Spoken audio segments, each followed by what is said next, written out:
لا حول ولا قوة إلا بالله العلي العظيم. حسبنا الله ونعم الوكيل، نعم المولى ونعم النصير.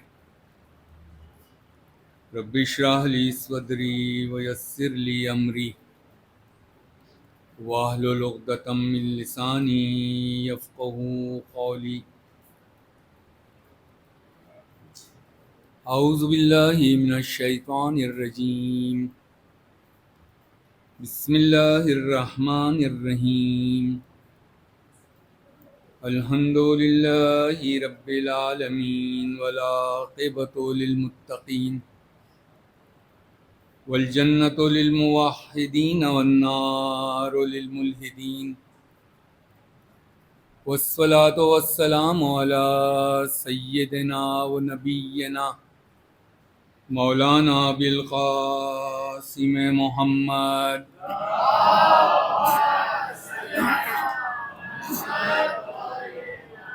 وعلى آلہ الطیبین الطاہرین المعصومین المظلومین الميامین. اما بعد فقد قال اللہ سبحانہ تبارک وتعالی فی محکم کتابہ المبین والفرقان الحمید. بسم اللہ الرحمن الرحیم. ورفعنا لک ذکرک. صلوات بھیجیے.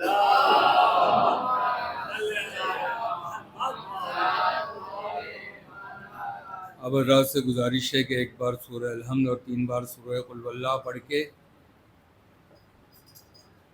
مرحوم محمد علی ابن احمد علی، سید رہبر ابن اظہر حسین اور جن حضرات نے ان مجالس میں تعاون فرمایا ان کے مرحومین، جو حاضرین مجلس ہیں ان کے مرحومین، اور پوری دنیا میں جہاں جہاں مرحومین مومنین و مومنات ہیں ان کو ایصال کر دیجیے.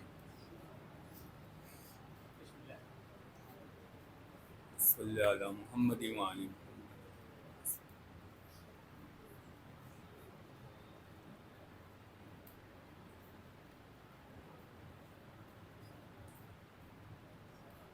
صلوات بھیجتے ہیں.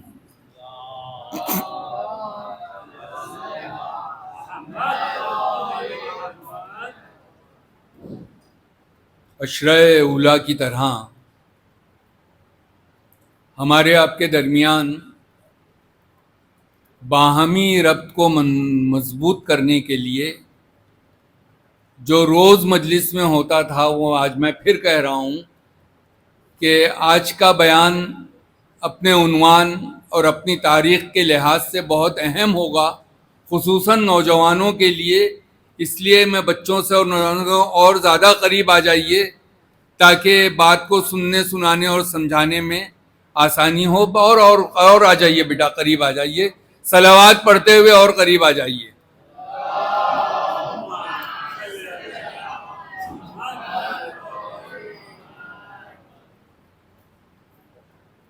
ایک اور صلوات بھیج دیں محمد.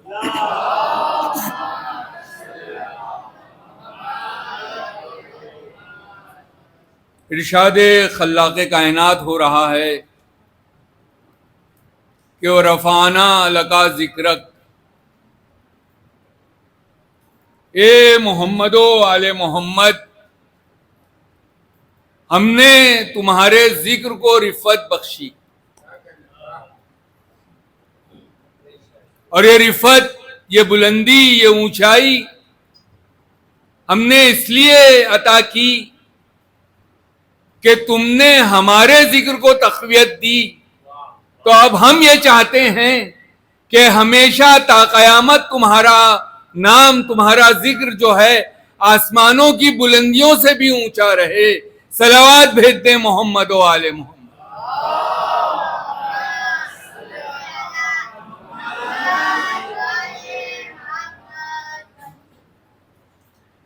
آج کی جو مخصوص شب ہے، ہمارے اور آپ کے 11ویں امام حضرت امام حسن عسکری علیہ السلام،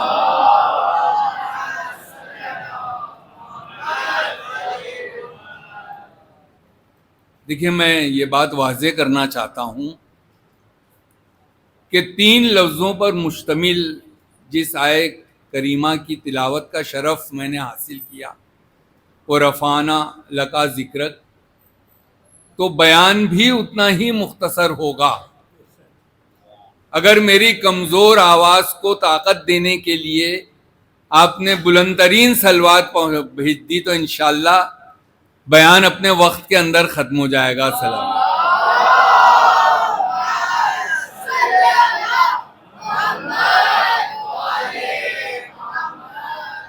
ناممکن ہے 15 سے 20 منٹ کے اندر ان مقدس شخصیات کا ذکر کیا جائے کہ جو اس کائنات کی خلقت کا باعث ہیں. ہم ہوں، آپ ہوں، نظم ہو، نثر ہو، ناممکن ہے، بلکہ ان کے فضائل تو لامحدود ہیں، زمانہ محدود ہے، زندگیاں ختم ہو جائیں گی. اور یہ جو ہم کہتے ہیں نا الوداعی مجلس، بہار ازاں کا آخری دن، یہ تو ہم نے اپنے ایک زندگی کے گزارنے کے ڈھنگ کو، ورنہ ذکر ائمہ معصومین علیہم السلام اور فضائل معصومین علیہم السلام اور مصائب کربلا ہماری رگ رگ، ہماری نس نس، ہماری دھڑکنوں کے ساتھ ہے، جو کبھی نہیں ختم ہوگا. اور یہ ہمارا ایمان اور یہ ہمارا عقیدہ ہے کہ مرنے کے بعد بھی ہم محشر میں پرچم عباس کے سائے تلے ہوں گے. صلوات بھیج دیں محمد و آل محمد.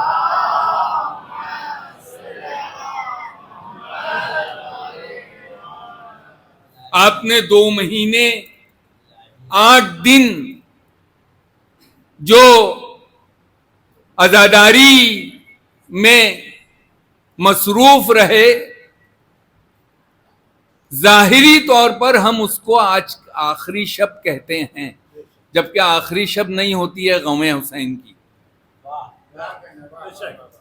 لیکن آج کی یہ مجلس جہاں جہاں بھی پوری کائنات میں ہوگی، خصوصاً وہ نوجوانوں اور بچوں کے لیے بہت اہمیت رکھتی ہے. میں خصوصی توجہ چاہتا ہوں بچوں اور نوجوانوں سے اور بزرگوں سے دعاؤں کا طالب ہوں کہ آج کی یہ الوداعی مجلس کا تعلق ہمارے اور آپ کے اس زمانے سے ہے جس زمانے میں ہم اور آپ زندگی گزار رہے ہیں. یعنی ہم اور آپ زمانے غیبت کبریٰ میں زندگی گزار رہے ہیں. میں نے اکثر مجلسوں میں یہ زور دیا ہے کہ ہمارے بچوں کو، ہمارے نوجوانوں کو یہ معلوم ہونا چاہیے کہ ہم کس زمانے میں زندہ ہیں. میرے پاس وقت نہیں ہے مثالیں دینے کا کہ جیسے ایک عام ذہنیت ہے نا کہ اس پارٹی کا زمانہ، اس پارٹی کا زمانہ، ان کا ان کا. صبح اٹھتے کے ساتھ ہی انسان کو اخبار پڑھنے کی ضرورت ہوتی ہے کہ دنیا میں کیا ہو رہا ہے، کیا ہو رہا ہے، کیا نہیں ہو رہا ہے. اسی طرح مذہب اثنا عشریہ میں عقیدہ امامیہ رکھنے والے گھروں میں، خاندانوں میں، معاشرے میں نوجوانوں اور بچوں کو یہ معلوم ہونا چاہیے کہ ہم کس زمانے سے گزر رہے ہیں. ہم اور آپ ہمارے حاکم، ہمارے آقا، ہمارے مولا، ہمارے امام زمانہ کی غیبت کے زمانے سے گزر رہے ہیں. صلوات بھیج دیں محمد و آل محمد.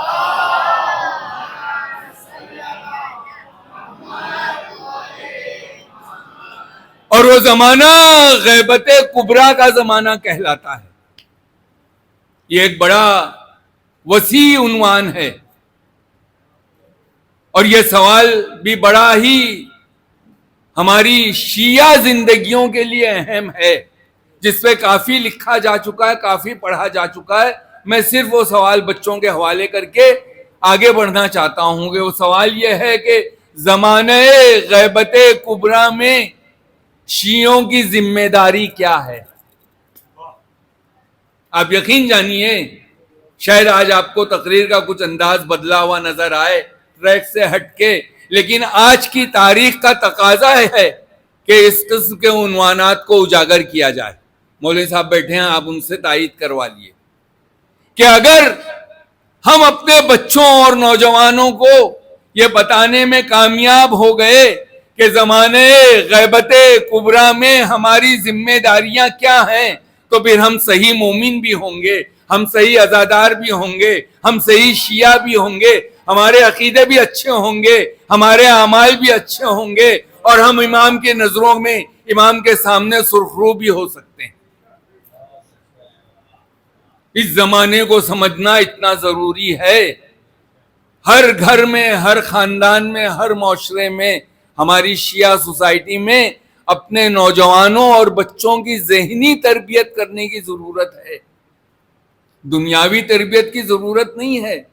یہ تو ہمیں معلوم ہے کہ ہم شیعہ ہیں، ہم 12 امام کو مانتے ہیں، ہم پنجتن پاک کو مانتے ہیں، ہم 14 معصومین کو مانتے ہیں، لیکن ہم جس امام کی حکومت میں زندہ ہیں اس امام کے بارے میں ہم کو معلوم ہونا چاہیے، اور صرف معلومات ہی نہیں ہونا چاہیے، معرفت ہونا چاہیے، عرفان ہونا چاہیے۔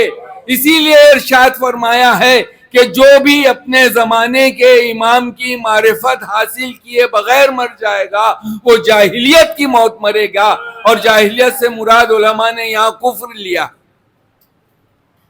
اس لیے آج کی شب کا یہ بیان جو ہے بہت اہمیت رکھتا ہے۔ امام حسن عسکری علیہ السلام کی شہادت کا تعلق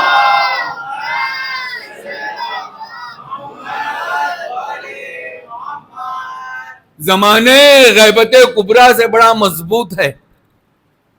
یوں تو ہمارے ہر امام کے زمانے میں بڑے نشیب و فراز آئے، بڑی کٹھنائیاں آئیں، بڑے مشکلات آئے، اور ہر امام نے اپنے زمانے میں اس کو اپنے تدبر، اپنی فراست، اپنے علم کے ذریعے سے ان راہوں کو طے کیا۔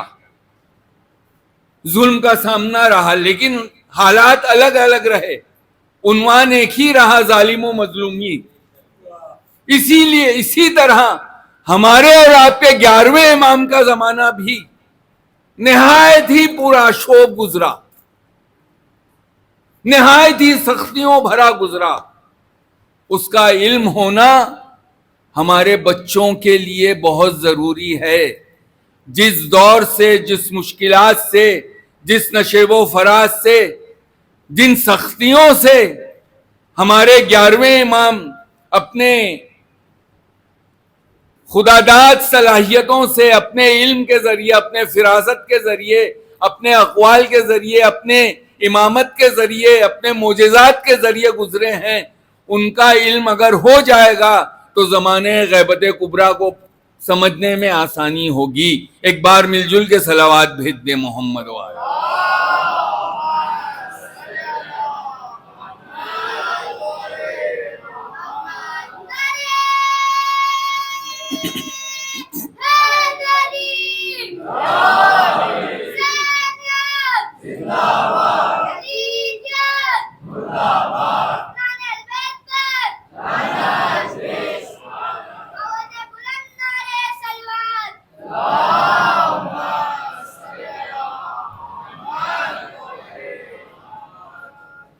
یارویں امام علیہ السلام نے اپنے زمانے میں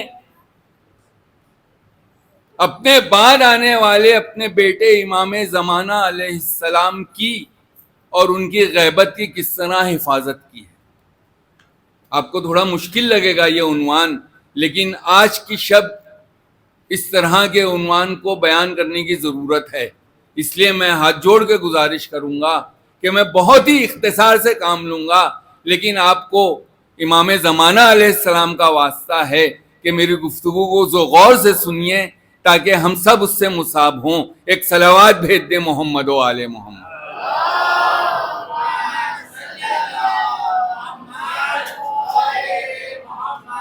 اب مجھے بتائیے 11ویں امام علیہ السلام کے سن 32 میں ورود نزول آمد ہوئی اس کائنات میں کو رونق بخشی، اور سن 260 ہجری میں شہادت ہو گئی۔ کتنے دن ہوئے، کتنے سال ہوئے؟ صرف 28 سال۔ اب سوچئے ذرا، مدت حیات صرف 28 سال، اور اس 28 سال میں بھی کئی سال قید خانے میں گزرے، کئی سال، اور قید میں رہ کر جابر ترین، شقی ترین ظالموں کا سامنا کرنا۔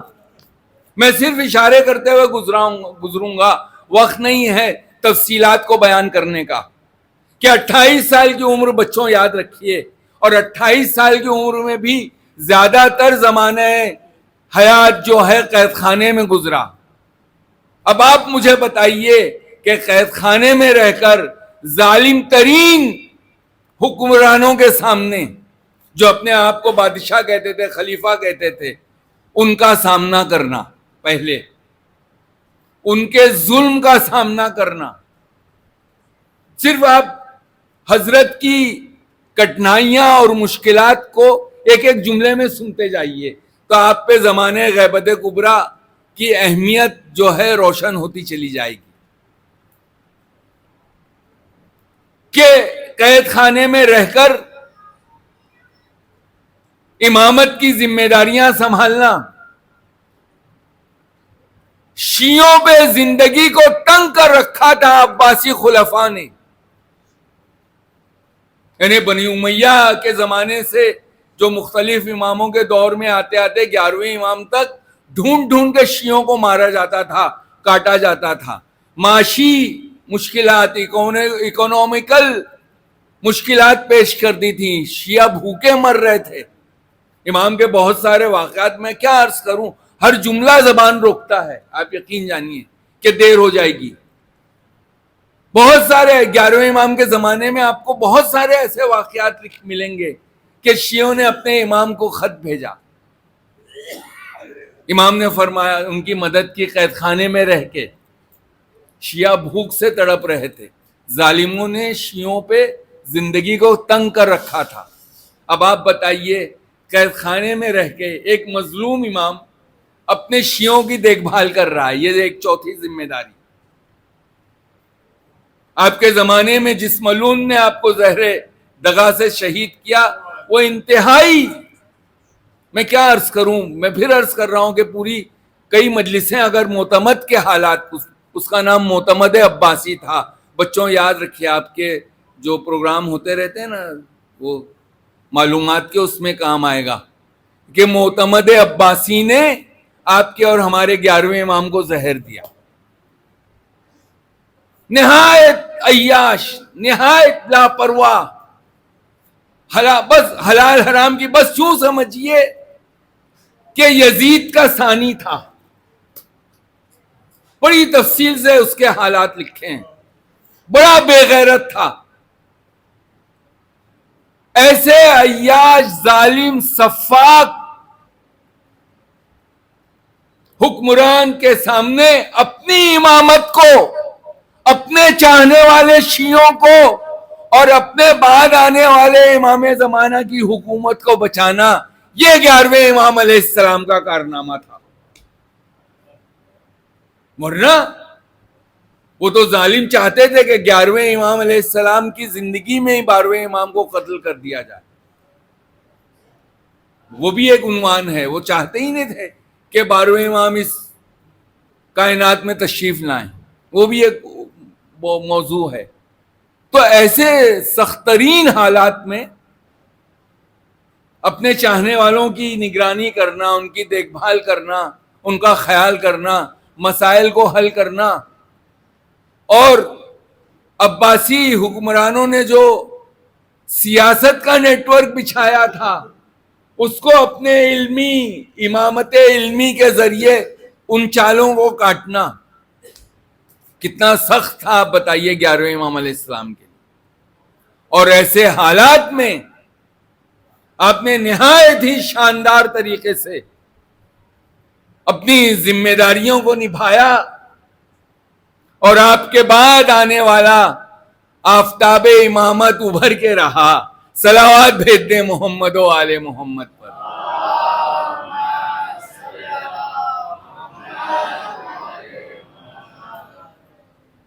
اس مختصر سی تقریر میں آپ کو پورے 11ویں امام علیہ السلام کے حالات کا جائزہ ممکن نہیں ہے۔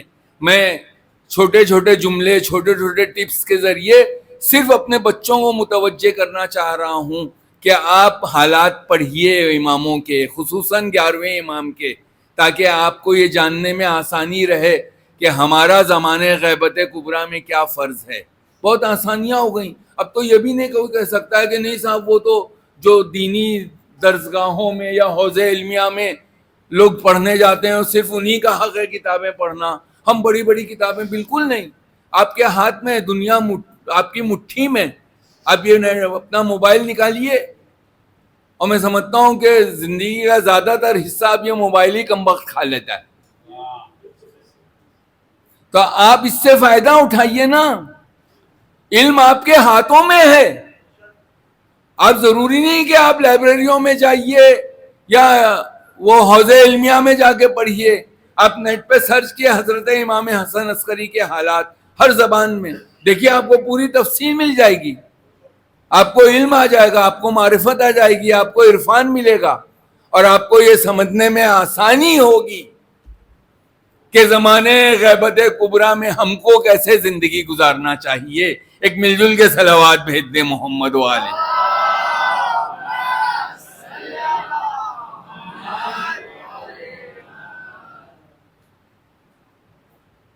چاہنے والا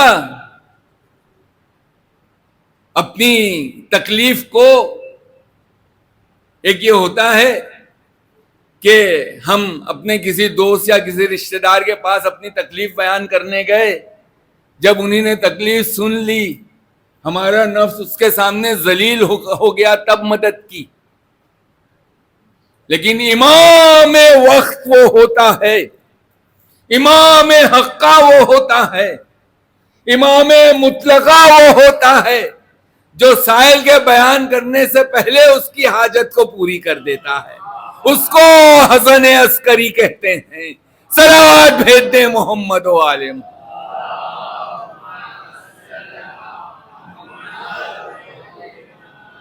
راوی کہتا ہے کہ آپ کا ایک چاہنے والا ابو ہاشم نامی مومن تھا، اس نے سوچا کہ آج امام کی بارگاہ میں چلیں گے، زیارت امام ہو جائے گی، اور انگوٹھیاں پہننے کا شوق تھا۔ اور یہ آپ ظاہر ہے مولانا محسن صاحب قبلہ آپ کی نگرانی کرتے ہیں، آپ کو تعلیم دیتے ہیں، یہ آپ کو بتائیں کہ ایک کتاب ہے پوری اس کی کہ مومن کا حلیہ کیسا ہونا چاہیے۔ ضروری نہیں کہ ہم ایسی مجلسیں پڑھیں واہ واہ ہو، چھتیں اڑ جائیں۔ میں یہ بات اس لیے کہہ رہا ہوں کہ یہ 1 گھنٹہ آدھا گھنٹہ جو بھی اس فرش عزا پر مومنین یا نوجوان دیتے ہیں، ان کو کچھ ملنا چاہیے۔ واہ واہ ہونا بھی اچھی بات ہے، کوئی بری بات نہیں، ثواب ملتا ہے، لیکن اگر 90% واہ واہ ہو رہی ہے تو 10% کچھ معلوماتی بیان بھی ہونا چاہیے، کچھ اصلاحی بیانات بھی ہونا چاہیے۔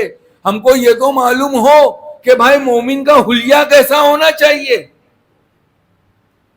حلیۃ المتقین ایک پوری کتاب ہے، اسی حلیے میں یہ انگوٹھی کا ذکر ہے کہ انگوٹھی کون سی پہننا چاہیے، کیسی پہننا چاہیے، کس رنگ کی ہونا چاہیے، کون سے نگینہ پہننے سے کتنا ثواب ہے۔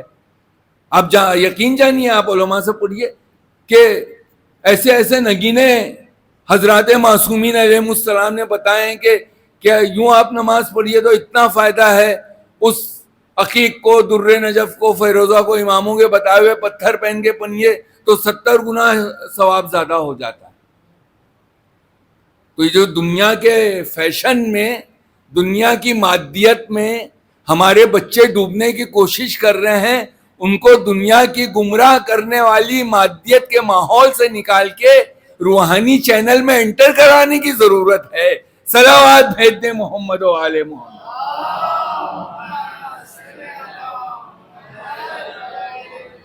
آپ بتائیے, سوچ کے بتائیے, غور کر کے بتائیے, سرچ کر کے بتائیے کہ دنیا کے پیچھے آدمی کیوں بھاگتا ہے؟ جب سے ہوش سنبھالا بس ہم بھاگ رہے ہیں, یہ کر لیں وہ کر لیں, بنگلہ بن جائے, کوٹھی بن جائے, کار ہو جائے, بائک ہو جائے, مطلب 24 گھنٹے میں جتنی بھی دیر ہم جاگتے ہیں ہمارے ذہنوں, دل و دماغ, فکر میں صرف دنیا ہوتی ہے. جس دنیا کے پیچھے یہ پورے لوگ بھاگ رہے ہیں, اس کے لیے مولا نے کیا فرمایا معلوم ہے؟ وہ سن لیجئے, انشاءاللہ بچوں کو بھی پریکٹیکل لائف میں کام آئے گا. اگر آپ سننا چاہتے ہیں تو صلوات کا نعرہ بلند فرمائیے.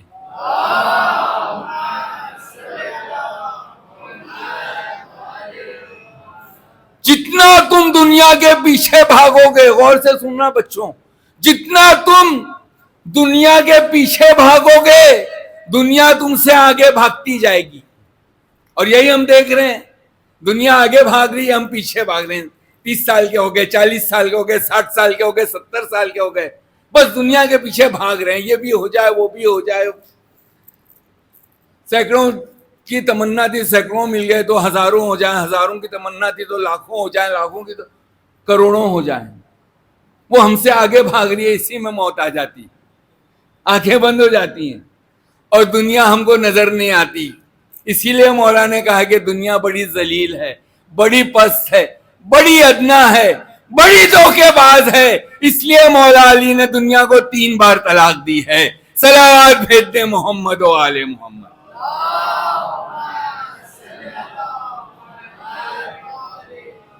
پھر مولا نے فرمایا کہ جو دنیا کی طرف بھاگے گا دنیا اس سے دور جائے گی, اور جو دنیا سے بھاگے گا دنیا اس کے پیچھے آئے گی. دیکھا آپ نے؟ اور یہ کربلا والوں نے بتا دیا تھا. کربلا والے آگے بھاگ رہے تھے, موت ان کا تعاقب کر رہی تھی. کربلا والے کہہ رہے تھے ہم ایسی زندگی کی طرف جا رہے ہیں جہاں تک دنیا کے ہاتھ نہیں پہنچ سکتے. ہم بقا کی زندگی تک جا رہے ہیں اور دنیاوی زندگی فنا کی طرف لے جاتی ہے. صلوات بھیج دیں محمد و آل محمد.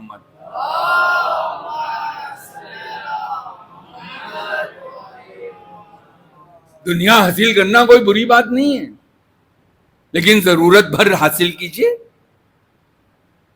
میں دعوے کے ساتھ کہہ رہا ہوں, حقیر مطالعہ کرنے والا, کہ دنیا آپ کو چاہیے ملے گی. وہ بھی بتایا ہے ہمارے ائمہ معصومین نے, مادیت کے ذریعے دنیا نہیں ملے گی. میں تو مجلسیں اسی طور سے پڑھتا ہوں, بچوں اور نوجوانوں کو دعوت دیتا ہوں, آپ روحانیت کی طرف آئیے, دنیا آپ کے قدموں میں ہوگی. بمبئی کے زبان میں آپ باوا ہو جائیں گے, جو چاہیں گے وہ ہو جائے گا. صلوات بھیج دیں محمد و آل محمد.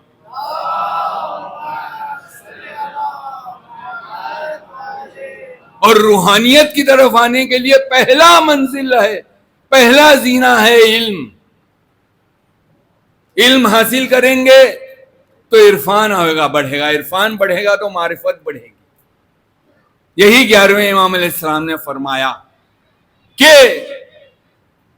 ایسا غریب جو ہماری محبت کے ساتھ جیتا ہے اس کی زندگی اس امیر سے بہتر ہے جو دنیاوی امیروں کے ساتھ رہتا ہے, یعنی گمراہ امیروں کے ساتھ رہتا ہے. آپ نے دیکھا مولا نے ایک روحانیت کا ہم کو راستہ بتایا ہے کہ اگر تمہارے دل میں ہماری محبت ہے تو تم فقیروں میں بھی بادشاہوں کی طرح سمجھے جاؤ گے. اگر گمراہوں کے ساتھ, ہمارے دشمنوں کے ساتھ رہ کر اگر تم کو دنیاوی دولت مل بھی جائے گی تو تم فقیر مانے جاؤ گے. صلوات بھیج دیں محمد و آل محمد.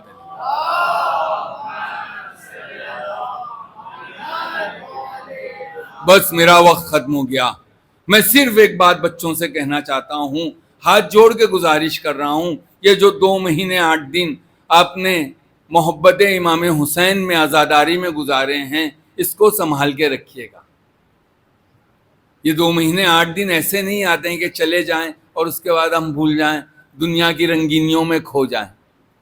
یہ غم امام حسین علیہ السلام ہم سے تقاضا کرتا ہے کہ امام حسین علیہ السلام کی مظلومیت کے ذریعے اپنے علم کو بڑھاؤ، اپنے عرفان کو بڑھاؤ، اپنے معرفت کو بڑھاؤ، اور اپنے زمانے کو، اپنے زمانے کے امام کو کی معرفت حاصل کرنے کی کوشش کرو۔ غم حسین اس لیے آتا ہے کہ ہم بتدریج ایمان میں ترقی کریں، عرفان میں ترقی کریں، مودت میں ترقی کریں۔ اس کے بعد اگر ظاہری طور پر مشکلیں آتی بھی ہیں تو مومن کے لیے وہ مشکلیں نہیں ہوتی، اس کا دل جو ہے مضبوط ہو جاتا ہے، وہ سیسا پلائی ہوئی دیوار بن جاتا ہے، پھر مشکلیں مومن سے ٹکرا کے تھک جاتی ہیں اور مومن جیت جاتا ہے۔ کربلا کے میدان میں یہی تو ہوا، ورنہ کہ آپ سوچ سکتے ہیں کہ ایک 4 یا 7 سال کی بچی اس قدر ظلم کے طوفانوں سے اور مصائب سے گزر سکتی؟ آپ مجھے ایمان سے بتائیے، اپنے دلوں پہ ہاتھ رکھ کے بتائیے کہ 10 محرم کو روز عاشوراء کربلا کے میدان میں جو ظلم و ستم ہوئے وہ انسانیت کا دل دہلا دینے کے کافی نہ تھے، جو 11 محرم سے ایک نئے ظلم کا آغاز ہوا۔ ابھی آپ بیٹھیے انشاءاللہ تابوت کی زیارت بھی آپ کریں گے، میں بہت مختصر مصائب پڑھوں گا، بس سن لیے ربط گریہ کے لیے کہ 11 محرم سے ایک نئے ظلم کا آغاز ہوا۔ بیبیوں کو بے کجاوا اماریوں پہ بٹھا کر اس طرف سے گزارا گیا جہاں شہداء کے لاشیں پڑے ہوئے تھے۔ ننھی سکینہ بابا کے لاشے کو دیکھ کر تڑپ گئی۔ کربلا سے کوفے سے شام تک سکینہ نے ظلم و ستم کو برداشت کیا، درے کھائے، تماچے لگائے گئے اور ننھی سکینہ برداشت کرتی گئی۔ لیکن مقاتل میں لکھا ہے کہ شام کے قید خانے میں آ کر اس مظلوم سکینہ کی کیفیت کچھ الگ ہی تھی۔ شام ہوتے ہی شام کے قید خانے میں سکینہ کچھ زیادہ مضطرب نظر آتی تھیں، سکینہ کچھ زیادہ بے چین نظر آتی تھیں۔ شام ہوتے ہی قید خانے کے دروازے پہ آ کر سکینہ کھڑی ہو جاتی اور آسمان کی طرف دیکھ کے کہتی، اے پھوپھی اماں یہ پرندے کہاں کو جاتے ہیں؟ جناب زینب سر جھکا کے کہتی، اے بیٹی یہ پرندے اپنے اپنے گھروں کو جاتے ہیں۔ بس سکینہ بے چین ہو جاتی، اے پھوپھی اماں ہم کب مدینے جائیں گے؟ سکینہ کی 2 خواہشیں سن لیجئے، جب جب یاد آئے گا آپ اکیلے میں روئیں گے۔ ننھی سکینہ، مظلوم سکینہ، تماچے کھائے ہوئی سکینہ، چچا اور بابا کی فرقت کو برداشت کرتی ہوئی سکینہ کی 2 خواہشیں تھیں۔ ایک خواہش یہ تھی، ایک تمنا یہ تھی کہ چچا عباس فرات سے واپس آ جائیں، اور ایک تمنا یہ تھی کہ ہم کسی طرح اپنے گھر مدینے پہنچ جائیں۔ ہائے دونوں تمنائیں تشنہ تکمیل نہیں۔ عباس فرات کنارے شانے کٹائے سو گئے، ننھی سکینہ کو قید خانے شام میں نیند آ گئی۔ جناب سید سجاد بین کرتے رہ گئے، آئے مظلومہ وائے مظلومہ وا سکینہ وا عباسہ کی صدائیں بلند ہوئیں۔ سیعلم الذین ظلموا ایام منقلبین ینقلبون، الا لعنت اللہ علی قاتلانہم۔